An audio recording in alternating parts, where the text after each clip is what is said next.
பூசை பலி போல் பாக்கிய செல்வம் புவியில் இல்லையே.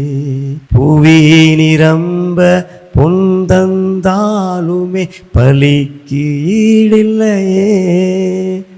அருமையான பாட்டு. இன்னைக்கு திருப்பலி நமக்கு மதிப்பிழந்து நிற்கிறது. திருப்பலிக்கு போகாட்ட என்ன பாருங்க, பாக்கிய செல்வம் நினைத்த பெற்றோர்கள், நம்முடைய முன்னோர்கள் என்ன பண்ணாங்க? அப்ப எல்லா ஊர்லேயும் பங்கு ஆலயம் கிடையாது, எல்லா ஊர்லேயும் கோயில் கிடையாது.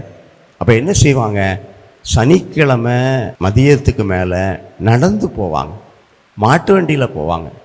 போய் சனிக்கிழமை இரவு அந்த பங்கு கோயிலுக்கு போய் அங்கே பாவ சங்கீர்த்தனம் பண்ணி அங்கே படுத்திருந்து காலையில் திருப்பலி பார்த்துட்டு வீட்டுக்கு வருவாங்க. அப்போ இரவு பாவ சங்கீர்த்தனம் பண்ணலையா, அடுத்த நாள் காலையில் பாவ சங்கீர்த்தனம் பண்ணிட்டு திருப்பலி கண்டு நற்கருணை விட்டு வீட்டுக்கு வருவாங்க. இப்போ சனிக்கிழமை மாலையும் ஞாயிற்றுக்கிழமையும் திருப்பலிக்காக அவர்கள் ஒப்பு கொடுத்தார்கள்.